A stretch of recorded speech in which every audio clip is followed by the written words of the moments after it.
It's Sal. For those of you who are in the Tarot Mastery group and joining me live, you might be thinking I'm an hour late. It's not that I'm an hour late, I did show up on time. It just didn't stream live into the Zoom, unfortunately. So I just presented the whole thing on Zoom and it didn't come through to the Facebook group. And then to be a double whammy, I forgot to press record on Zoom. So this is actually now broadcasting live into Facebook. And I am going to get started now. I'm very sorry for any confusion with those technical difficulties.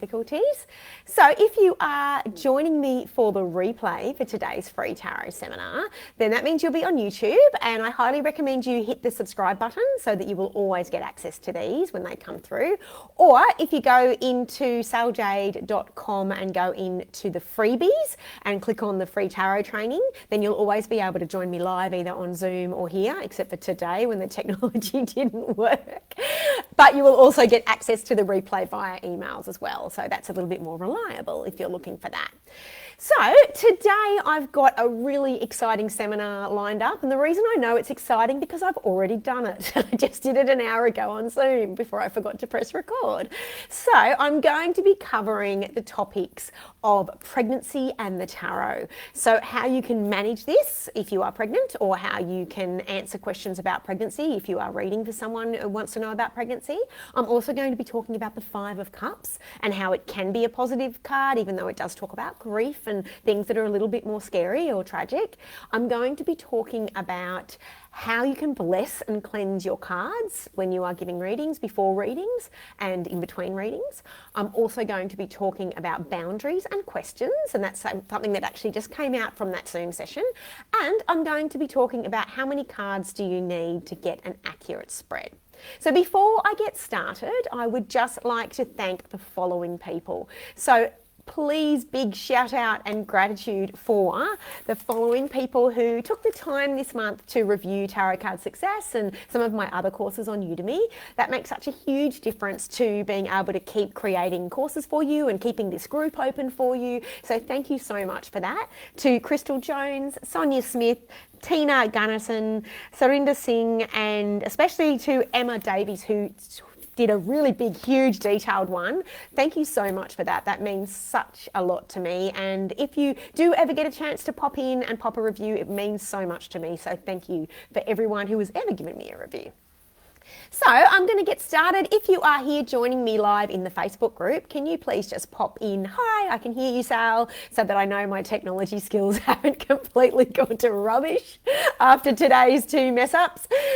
Just so I know who's with me, where you're from, and just say a bit hello. And I'm going to get started. So let's begin. Oh, before I begin, a little bit of a celebration. We have, thank you, Love Dira. It's lovely to see that I'm still working on some level with technology. I haven't bombed out completely. So our lovely Tarot Mastery group has hit 10,000 people. So a big yay to that. Thank you so much to everyone who has been involved in this group for the past 8 years. Thank you for your love and support and for being part of the community. It hit 10,000 a couple of weeks ago and I was so excited and I couldn't wait to come in here and share my gratitude and just my awe that we've got such a big group. So, 10,000 people that are all in Tarot Card Success as that course, as a private study group. So thank you so much to everyone, and it's a big milestone for us to hit this 10,000. I'm going to go into talking about groups a bit more later and some exciting new challenges and bonuses I've got for you guys in the group. But before I do, let's get started by talking about tarot and pregnancy. So I haven't talked about this one for a while, so I'm excited by the question that I got asked on the Q&A board this month. And at first I misinterpreted the question. So the lady asking said to me, what do I need to know about pregnancy and the tarot? And I thought she meant reading while you were pregnant and, is that a problem? Because I thought she was pregnant, but she actually meant, how do I know if someone is pregnant in the tarot? So I'm going to cover both of those right now because they're both kind of connected and related. So let's start with, should you read while you are pregnant? Now, I'm not a doctor. I'm not a fertility specialist. I have had tons and tons of professional colleagues who have read while they're pregnant and there's never been any problems. However, as I say with everything, if there's ever an issue that you're concerned about and you are pregnant, then please talk to your doctor. That is the most important thing. Like, that's rather than taking random advice from a tarot instructor who's not a doctor, I would recommend that. On that note, I would also say though, if you are doing an aspect of tarot reading where you are channeling, so you are drawing in information from your client, like the kind of stuff that I teach in How to Be Psychic and that I teach in Psychic Readings Intermediate level, or the higher level psychic course on Udemy that I have, that kind of deep channeling can obviously put the body under a little bit of stress, especially if you are a beginner. And if people are pouring energy into your body too, I would just be a little bit cautious of that. If you are a seasoned, experienced reader, then you're going to know how to manage that. You'll know how to manage your energy. But if you're brand new and you are pregnant, then maybe hold off on those deep, intensive psychic readings, because, you know, that's energy. It's someone else's energy that you're drawing into your body. Could create some excessive stress if you don't know what you're doing. So that would be my only caution about pregnancy. But if you're just pulling cards and reading, then just make sure, like everything, you psychically protect yourself. But if you're worried, then please do talk to your doctor. Now, what about predicting pregnancy? Now, this is a very thorny, tricky one. As everyone knows who has completed Tarot Card Success, in Tarot Card Success, I talk to you about how the three main cards that represent pregnancy are the Empress, the Three of Cups, and the Nine of Pentacles. So when they show up in a spread, or if you're pulling additional cards and they're coming through, then that often will mean pregnancy, especially if there is a page in a future position. Now, keep in mind, this is 101 pregnancy, and I exercise caution, especially if you are a beginner, before you rushing out telling everyone people are pregnant. And that's for the simple reason that, for me, pregnancy is a women's health issue. It's not something to be toyed around with like a carnival fortune teller's trick. It's something that is deeply personal to women and to the partners that they have that are trying to have a baby. If they're trying to have a baby, many clients will maybe have gone through IVF, they have maybe gone through miscarriages, or they've had terminations, or they've, and they're incredibly confused and hurting or worried or anxious. And if you are not a professional, then you can risk doing damage. So one of the reasons I created a whole separate course on pregnancy is because for me it's a health issue. So as many of you know, I have a course on Udemy called Master Health Readings and Psychic Wellness that deals with chronic health issues and deals with, if you're a professional psychic, how to avoid burnout.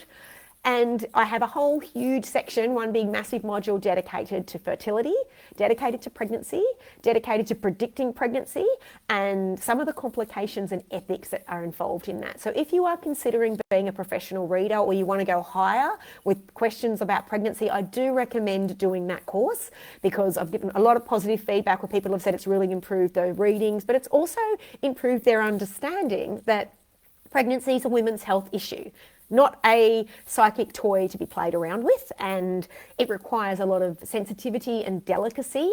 And as I said, it's easy for me to sit here and go, well, if you've got the Three of Cups and the Empress and this other one, you're definitely pregnant.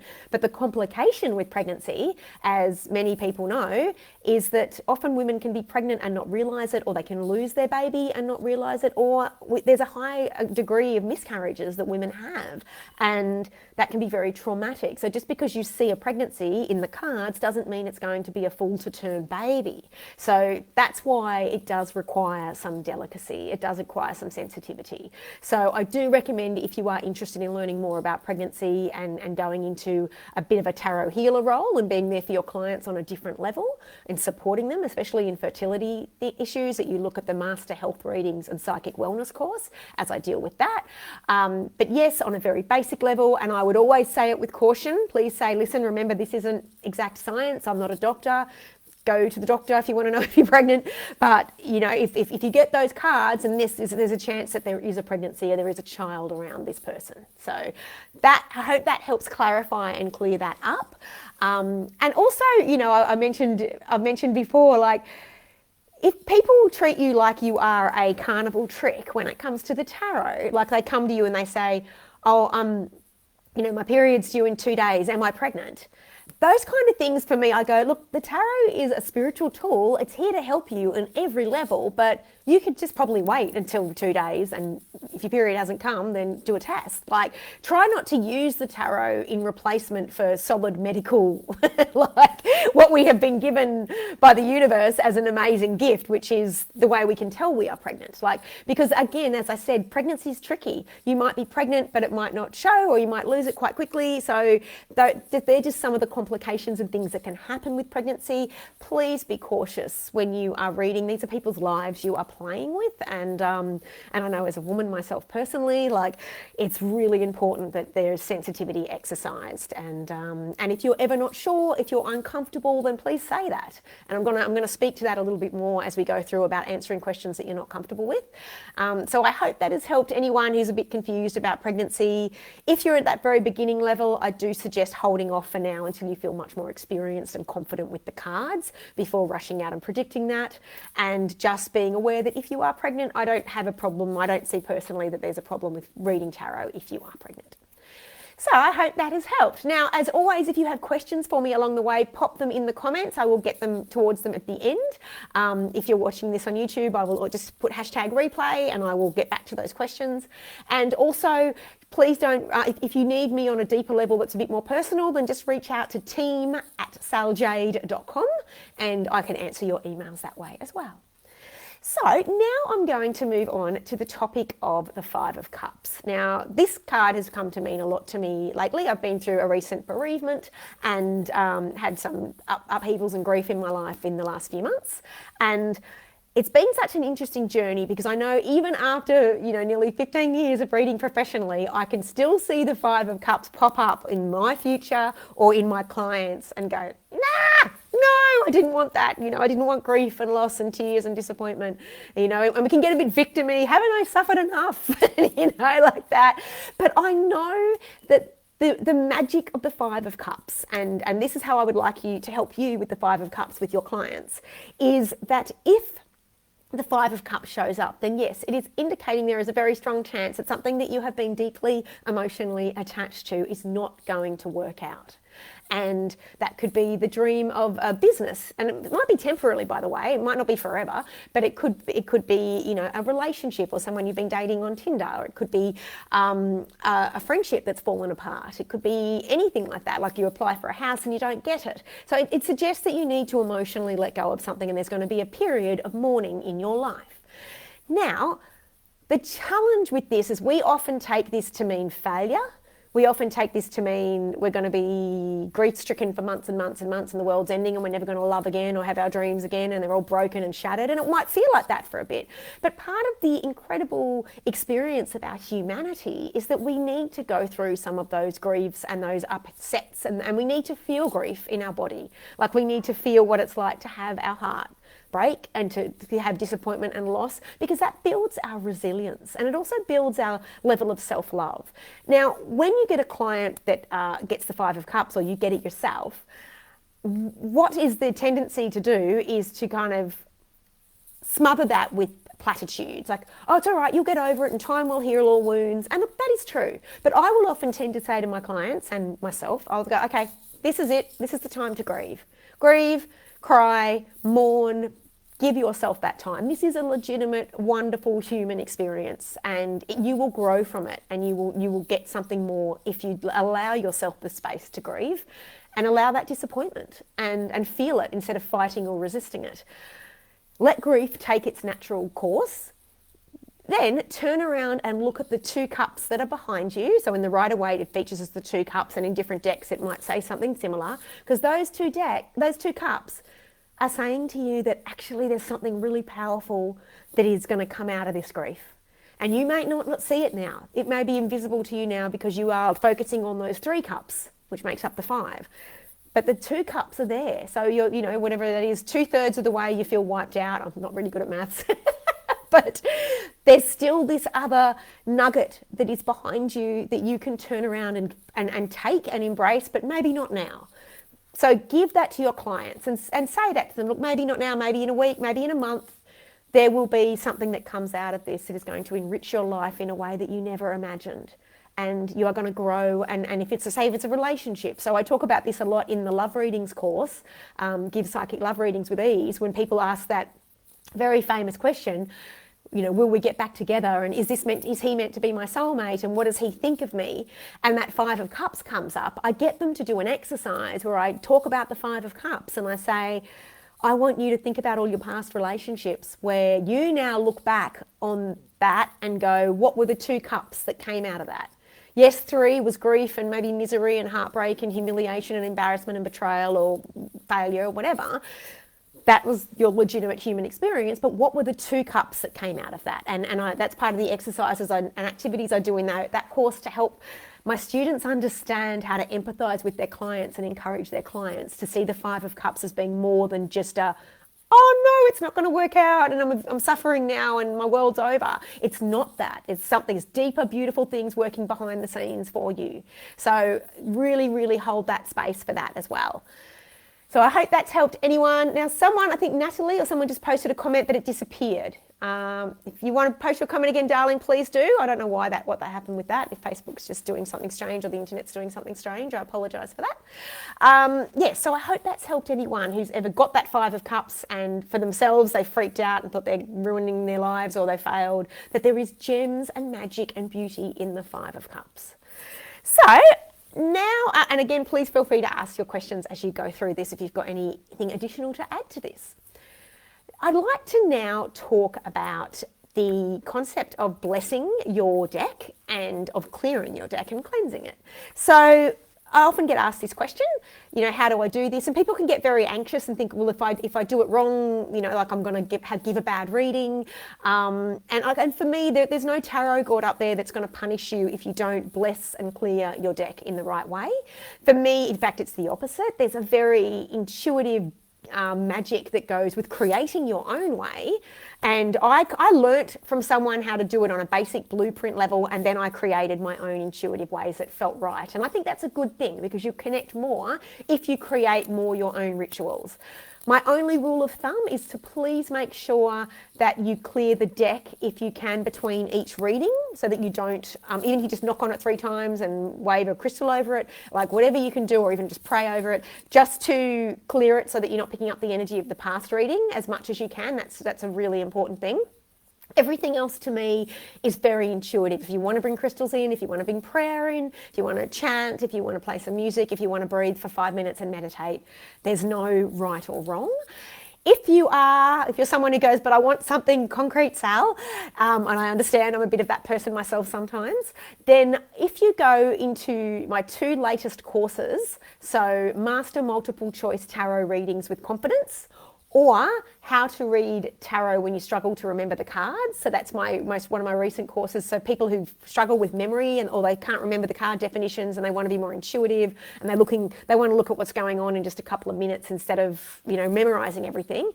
That course has a free preview, as the multiple choice one does, where I show you how I bless my cards and I show you the rituals I do, the intuitive guides I bring in to open up my clairvoyance, everything I do before each reading. And you don't have to pay for the course to do it. Just go into your Udemy app or your Udemy browser and just go into How to Read Tarot When You Struggle to Remember the Cards and click on that one, or the Master Multiple Choice Tarot Readings with Confidence. Either of those ones have got that free lecture in the first section.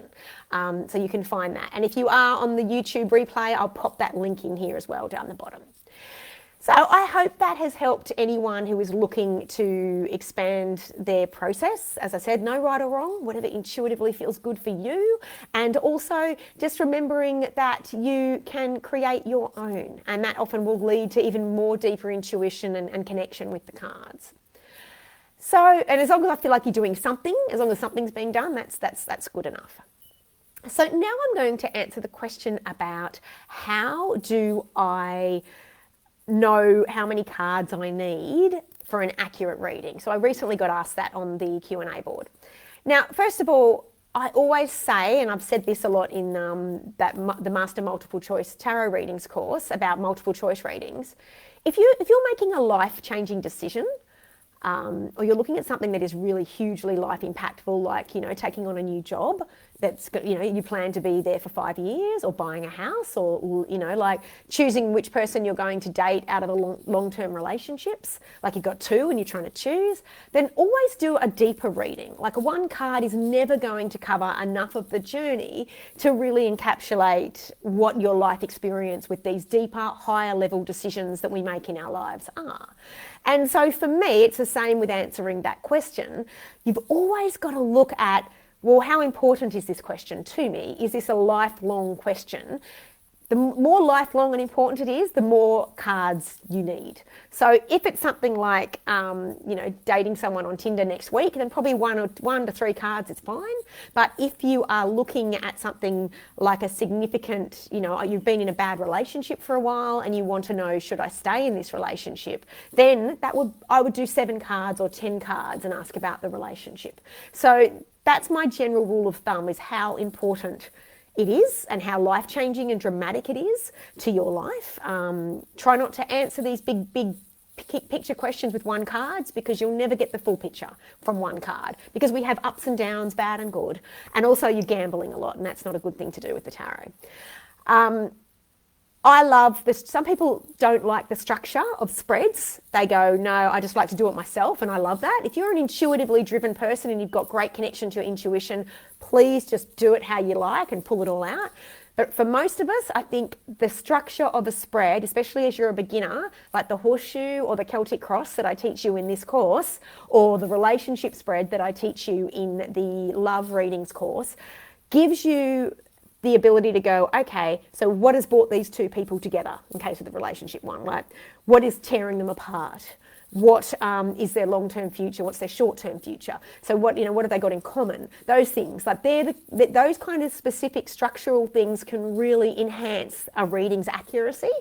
And also, if you're looking at things like the Celtic cross and the horseshoe, these are amazing for looking at what's because sometimes your client will say, well, this is what I want, and you can see, but behind the scenes there's something totally else going on. And so the reading can start getting a bit confusing, because they're asking you, they're asking you about their career because they're running out of money, but really at the deep part of their soul, they really just want to know when they're going to meet their soulmate. And so these kind of different clashes and what your client's not revealing to you, they come through in those structured spreads. So that's why I like the structured spreads more than just randomly pulling things, because certain positions, like the hopes and fears, like what are your secret fears and what are your secret hopes?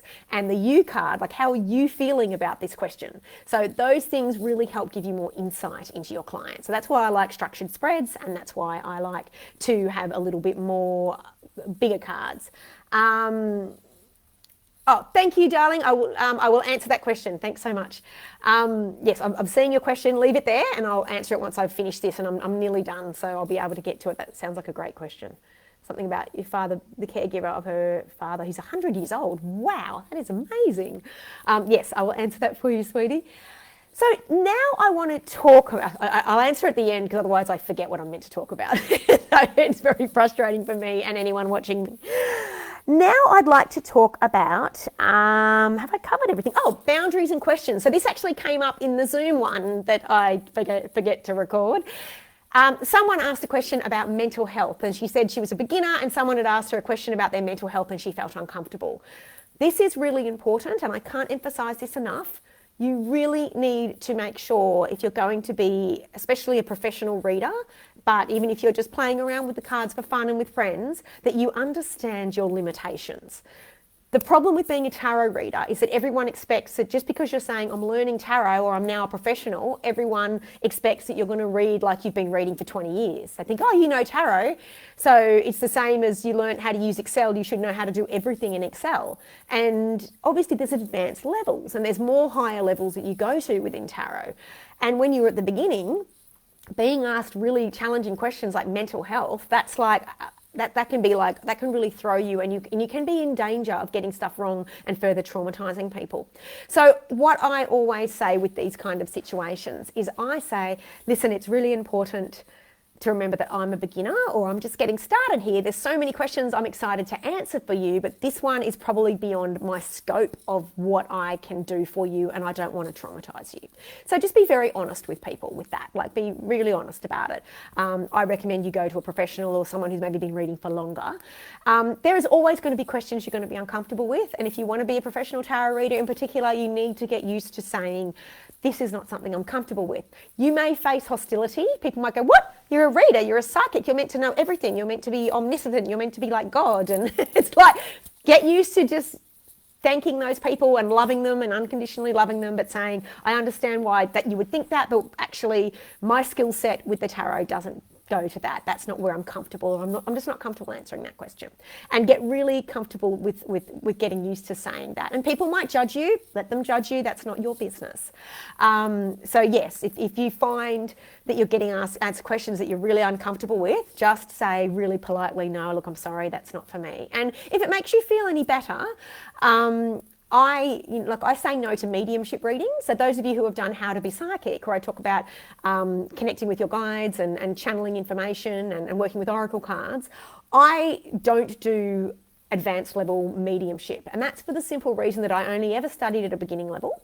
And for me, when I do psychic readings and tarot readings on people, deceased people don't always come through. Like I'm not someone who asks for them and they come through. They come through accidentally sometimes. So whenever someone comes to me and they go, oh, can you connect with my deceased father? I'm like, look, if he comes through, he comes through, but I'm not a natural medium. That's not my biggest, strongest gift. I have other gifts. And yes, sometimes they could be like, well, wait a minute, you're a psychic. How can you? And it's like, yeah, but psychics are all different. Some people read auras, some people read palms, some people, can do the mediumships. And that's not my genius zone. And I'll always just recommend them to someone else and say, look, that person's great. Go and see them. I'm not your person, rather than attempt to do it knowing that it's not my genius zone. So get used to knowing what your genius zone is. And if you're feeling uncomfortable, please do say no for your own sake, because you'll only feel icky afterwards and you may only risk traumatizing someone, which is obviously not a good thing to do, especially if you're a beginner. So I've got one more announcement before I answer these lovely questions. And again, please keep popping your questions in. As I said, we've turned 10,000, which is very exciting. Now, those of you who attended my seminar last year on how to grow and start your online tarot business, I had a whole section on groups and Facebook reach. So if you don't understand what reach means, it just means like how much exposure that Facebook or YouTube or whatever gives you to your post. And one of the big problems right now that's going on with Facebook, and this isn't a Facebook bashing session, it's just something that's quite challenging, is that Facebook is not giving groups, whether group owners like me or community members like yourself, any reach or not very much reach, because it's trying to get everyone to pay for Facebook advertising. It's their business, that's what they do, we're not going to go into judgment, but the problem is it means that some people in our lovely group, you might be posting, can someone help me with this interpretation, and offering your own interpretation first, as you should, but not getting much response from anyone. And that's because Facebook isn't giving group posts very much reach at the moment. So if you want to learn more about this, I'm going to be doing another seminar soon. Just if you haven't already signed up for my free tarot seminars, then do go to saljade.com, click on freebies, and the first one will be the free tarot seminar, and you can just click on that and you will see it, and then you can sign up for that, and I'll let you know when I'm doing any future ones on psychic business and these kind of things. One way that I want to overcome this with groups, because it is a shame, because so many people come onto Facebook for Facebook groups. That's why we're here. It's the beautiful part of Facebook is the community. It's not just cat memes and people yelling about each other about Trump and other stuff. Like it's let's all get together and be a community. But if the posts aren't being seen by everyone, then the community kind of gets lost a bit. So what I'm going to be doing from now on is a few times a week, I'm going to be putting a post in. Now, keep in mind, it's my assistant doing it. It's not me, so I might not be there answering questions all the time. But I do pop in 2 or 3 times a week, and I'll just be prompting with, what's your favourite tarot deck? So you can share your deck, and your favourite spread, and what's your favourite X, Y, Z. And, just to get some conversations happening, because the more that we comment and like, then the bigger reach our group gets, and then the more likely it is that people's posts get shown. Now, this is a big hint that I teach in my Advanced Tarot and Psychic Business course for those of you who run any kind of social media platform, whether it be YouTube, whether it be social like Instagram, or whether it be Facebook. And so many people get this wrong, and it's a big mistake. Please know that the best way to your success on social media is not posting again and again and again and again, buy my stuff, go to my YouTube channel, buy my readings. That's not the way to go. One of the best ways to go is to get in there and be a member of a community and answer questions and comment and like on other people's posts. Facebook, despite the fact that it is moving away from groups and reach, will give you more reach the more you like and comment. So I've even seen that in our beautiful Tarot Mastery group. I see people come in and they just post, help me with my reading, and then they don't help anyone else. And people over the time energetically just start avoiding that post, but also it doesn't get that much reach because Facebook sees that you're just someone who's just posting, but you're never helping anyone else. So that's kind of a good thing about Facebook. Yay Facebook. Like, it's teaching us that communities are about give, they're not just take. And so when these things start to pop up, please do make a comment because it will expand your reach and people are more likely to see your posts. But also, obviously, it can help others. So one of the most common questions people ask when they come into the group is, what's your favourite tarot deck? So this way, it'll be streamlined. Everyone can always find what's your favourite tarot deck, and that we're going to share each other's decks and why we love them. So doing that is going to hopefully get everyone more reach in the group so that you're getting more response from other community members and more people are seeing your posts when you are asking for help and assistance. So I hope that's helped understand about a new feature that you'll start seeing from this weekend. So if you have any other questions, I hope I've covered everything. Sometimes I feel like I don't cover everything. Yes, I did. Yay. Okay. If you have any questions, please do post them here. And I'm just going to answer. I haven't got my glasses on. I'm so sorry. I think it's Neela Janja. I'm so sorry if my glasses aren't on. It's Neil and Jana. That's such a beautiful name. Hi, Sal. My question is not related to today's topic, yet I need to ask. My friend is through going a lot of stuff because she's the caregiver of a 100-year-old father-in-law. He's sick for the last 15 years. She wanted me to do a reading to find out when will he get relieved from his existing pain. I'm avoiding doing the reading, but I also feel sad for her. Please advise. Should I? If I should, how should I go about it? So you've advanced your own question in that way, my love. Please never do a reading that you are not comfortable with. Please, I know she's your friend and you want to help, but I would also say to her, go and see a professional, someone who's been reading for 10 or 15 years if you want these answers. And I'm your friend and I care deeply about you. I'm willing to ask the guides to send him some healing. I'm willing to ask, you can ask her, what does she need to know about her journey with her father? But if your gut says no, then just say, I love you, but this is not something I can do. I can help you on other levels, but I feel uncomfortable and I don't want to traumatize you. And also the other thing you can say to her is, which might help, is that the tarot doesn't work very well with when. It doesn't give you months. It doesn't give you dates. There are ways you can get it. I do that in my how to give career readings and life purpose readings, like questions like when will I get a job? And, you can get specific, but it's not an exact science.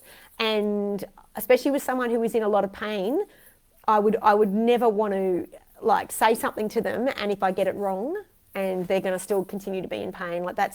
There's a lot of stuff that goes on with that, especially with people passing. And I would definitely go, okay, that's probably not the best situation for me to be reading right now.